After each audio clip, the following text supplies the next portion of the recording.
Assalamu alaikum students. I hope you all are fine and doing great. Welcome back to my channel Learn with Mehroz. So आज हम 9th class biology chapter number first का topic number fourth discuss करेंगे। अपने first 2 lectures में मैंने topic number first, second and third discuss किया था। अगर आपने वो लेक्चर्स नहीं सुने तो उनका लिंक भी मैं डिस्क्रिप्शन में दे दूंगी, लाजमी सुन लीजिएगा। तो हमारा आज का टॉपिक है द लेवल्स ऑफ ऑर्गेनाइजेशन कि लिविंग ऑर्गेनिज्म के कंप्लीट लाइफ साइकिल में मींस के एक पूरा इंडिविजुअल बनने में कौन कौन से लेवल्स इन्वॉल्व होते हैं, वो सब हमने इस टॉपिक में पढ़ने। तो ये टॉपिक स्टार्ट करने से पहले हम एक एग्जांपल कंसीडर करते हैं ताकि हमारा कॉन्सेप्ट बिल्ड हो सके। सपोज करें कि हमने एक बिल्डिंग कंस्ट्रक्ट करनी है, तो बिल्डिंग की कंस्ट्रक्शन के लिए सबसे पहले हमें कंस्ट्रक्शन की बेसिक नीड्स को देखना पड़ेगा। तो कंस्ट्रक्शन की बेसिक नीड क्या है, बेसिक यूनिट क्या है कंस्ट्रक्शन का। बेसिक यूनिट हमारे पास क्या आ जाता है कंस्ट्रक्शन का, ईंटें होंगी, ब्रिक्स होंगी तो ही हम बिल्डिंग की कंस्ट्रक्शन कर सकते हैं। तो हम क्या करेंगे, ब्रिक्स को यूज करेंगे तो हमारे पास एक पूरी वॉल बन जाएगी।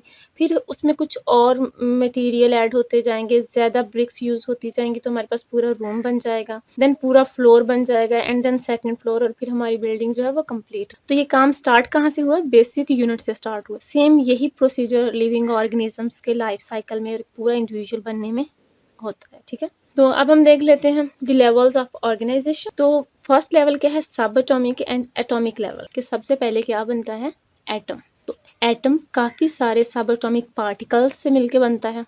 तो जब एटम्स आपस में मिलते हैं तो मॉलिक्यूल्स बन जाते हैं। ठीक है, देन जब मॉलिक्यूल्स आपस में मिलते हैं तो ऑर्गेनेली बन जाते हैं। देन ऑर्गेनेलीज आपस में मिलते हैं तो टिश्यूज बन जाते हैं। देन टिश्यूज आपस में मिलते हैं तो ऑर्गन बनते हैं एंड ऑर्गन सिस्टम बनता है। देन ऑर्गन और ऑर्गन सिस्टम आपस में मिलते हैं तो एक पूरा इंडिविजुअल बन जाता है। और इंडिविजुअल जब इकट्ठे एक जगह पर मिलकर रहते हैं तो फिर वो पॉपुलेशन में कन्वर्ट हो जाता है। देन पॉपुलेशन कम्युनिटी में कन्वर्ट हो जाती है और कम्युनिटी बायोस्फीयर में। अब हम इन सारे लेवल्स को डिटेल से पढ़ते हैं। तो लेवल्स ऑफ ऑर्गेनाइजेशन का फर्स्ट लेवल क्या है, subatomic and atomic level.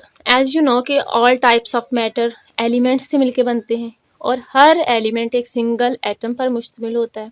और जो एटम्स होते हैं वो कई सब एटॉमिक पार्टिकल्स से मिलके बनते हैं। मोस्ट स्टेबल सब एटॉमिक पार्टिकल्स हैं electrons, protons and neutrons. Okay, और प्रोटॉन्स और न्यूट्रॉन्स न्यूक्लियस के अंदर होते हैं और इलेक्ट्रॉन्स न्यूक्लियस के गिर्द ऑर्बिट में रिवॉल्व करते हैं। तो टोटल 92 एलिमेंट्स हैं जो नेचुरली तौर पे पाए जाते हैं और इन 92 एलिमेंट्स में से ओनली 16 बायो एलिमेंट्स हैं जो लिविंग ऑर्गेनिजम्स में प्रेजेंट होते हैं। ओके, तो जो लिविंग ऑर्गेनिज्म है उनकी बॉडी का 90% पार्ट 6 एलिमेंट्स पे मुश्तमिल होता है और 1% पार्ट रिमेनिंग 10 एलिमेंट्स पे मुश्तमिल। तो यहाँ पर जो 6 एलिमेंट, अब हम वो देख लेते हैं कि इन एलिमेंट्स की कितनी परसेंटेज लिविंग ऑर्गेनिज्म की बॉडी में प्रेजेंट हो। तो ऑक्सीजन 65% होती है, carbon 18%, hydrogen 10%, nitrogen 3%, calcium 2% and phosphorus 1%। Then बाकी जो हमारे पास बायो एलिमेंट्स बच जाते हैं, potassium, sulphur, chlorine, sodium, magnesium, iron, copper, manganese, zinc and iodine, ये लिविंग ऑर्गेनिज्म की बॉडी का 1% बनाती है। ओके, तो नेक्स्ट लेवल हमारे पास आ जाता है मॉलिक्यूलर लेवल। तो आपको पता है कि एटम्स आपस में मिलते हैं तो मॉलिक्यूल बनाते हैं। तो इसकी एक एग्जांपल कंसीडर करते हैं कि 2 हाइड्रोजन एटम और 1 ऑक्सीजन एटम जब आपस में मिलता है तो हमारे पास वाटर मॉलिक्यूल बन जाता है। तो मॉलिक्यूल्स की फर्दर 2 टाइप्स होती हैं, micro molecules and macro molecule. तो माइक्रो मॉलिक्यूल्स क्या होता है, नाम से ही जाहिर है, माइक्रो का मतलब होता है स्मॉल। तो माइक्रो मॉलिक्यूल्स ऐसे मॉलिक्यूल्स होते हैं जो small weight, small molecular mass होता है उनका। इसकी एग्जांपल आ जाती है वाटर एंड ग्लूकोज। देन हमारे पास आ जाते हैं मैक्रो मॉलिक्यूल्स। तो मैक्रो मॉलिक्यूल्स ऐसे होते हैं जिनका वेट ज्यादा होता है, लार्ज वेट मॉलिक्यूल। इसमें हमारे पास आ जाते हैं HB एंड RBC। देन हमारे पास आ जाता है ऑर्गेनेली एंड सेल लेवल। तो ऑर्गेनेली आपको पता है कि लिविंग ऑर्गेनिजम्स की बॉडी में जो ऑर्गेनेलीज मौजूद होते हैं उनमें आ जाते हैं राइबोसोम्स, माइटोकॉन्ड्रिया, गोल्जी अपरेटस। तो जितने भी ऑर्गेनेलीज होते हैं उनके डिफरेंट फंक्शंस होते हैं। तो राइबोसोम्स क्या है कि ये प्रोटीन सिंथेसिस करता है। देन हमारे पास है माइटोकॉन्ड्रिया, ये रेस्पिरेशन करता है और ATP प्रोडक्शन करता है। देन हमारे पास आ जाता है गोल्जी अपरेटस। तो गोल्जी अपरेटस कॉम्प्लेक्स फॉर्मेशन करता है, मींस के कंजुगेशन ऑफ मॉलिक्यूल्स करता है। जैसे ग्लूकोज और प्रोटीन्स आपस में मिलते हैं तो ग्लाइकोप्रोटीन बन जाता है। नेक्स्ट लेवल है हमारे पास organ and organ system.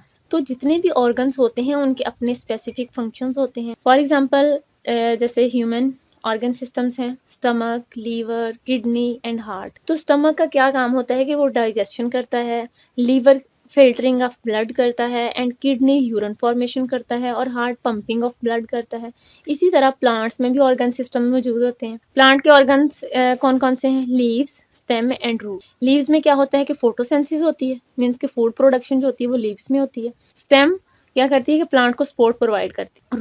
Root क्या है कि वो सॉइल से वाटर एंड मिनरल्स एब्जॉर्ब करती है, जो कि प्रोसेस ऑफ फोटोसिंथेसिस में यूज, और ये प्लांट को सपोर्ट भी प्रोवाइड करती है। तो नेक्स्ट लेवल है हमारे पास इंडिविजुअल लेवल। तो जब डिफरेंट ऑर्गन और ऑर्गन सिस्टम इकट्ठे ऑर्गेनाइज्ड होते हैं तो वो इंडिविजुअल बनाते हैं। तो ऑर्गन और ऑर्गन सिस्टम की जो एक्टिविटीज होती हैं वो कोऑर्डिनेटेड होती हैं। इसकी हम एक एग्जांपल कंसीडर करते हैं कि जब कोई आदमी एक्सरसाइज कर रहा हो, कंटिन्यूस इंगेज होता है एक्सरसाइज में, तो जब वो एक्सरसाइज कर रहा हो तो जस्ट उसके मसल्स ही काम नहीं कर रहे, बल्कि उसका जो रेट ऑफ रेस्पिरेशन है वो भी इंक्रीज हो जाता है, उसकी हार्ट बीट भी इंक्रीज हो जाती है।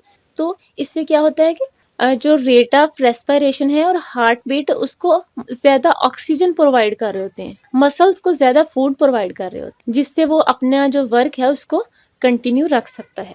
तो इसी वजह से हम कहते हैं कि जो एक्टिविटीज होती हैं ऑर्गन सिस्टम की वो कोऑर्डिनेटेड होती हैं। देन हमारे पास आ जाता है पॉपुलेशन लेवल।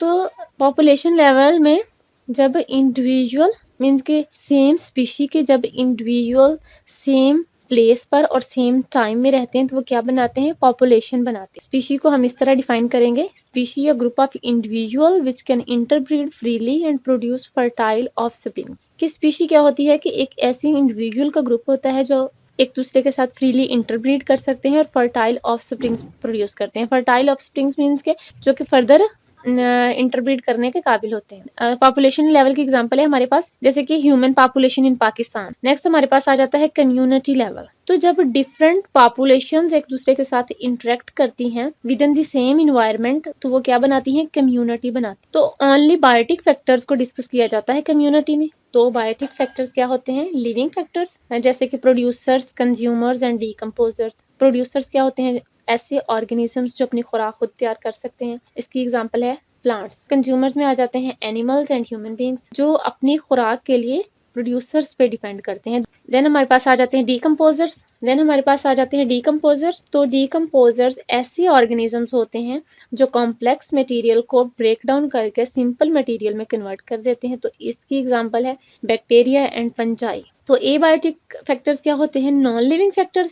उसमें आ जाते हैं air, water, light and temperature. तो नेक्स्ट लेवल है हमारे पास बायोस्फीयर। तो जब कम्युनिटी एबायोटिक फैक्टर्स के साथ मिलती है तो इकोसिस्टम बनाती है और इकोसिस्टम बायोस्फीयर में कन्वर्ट हो जाता है। आई होप कि आपको इस लेक्चर की समझ आई होगी। अगर किसी बात की समझ नहीं आई हो तो आप कमेंट सेक्शन में कमेंट करके मुझसे पूछ सकते हैं। एंड अगर आपने अभी तक मेरे चैनल को सब्सक्राइब नहीं किया तो मेरे चैनल को सब्सक्राइब कर दें, बेल आइकन को प्रेस कर लें ताकि मेरी हर न्यू आने वाली वीडियो की अपडेट आपको मिल सके। Thank you for watching. अल्लाह हाफिज़।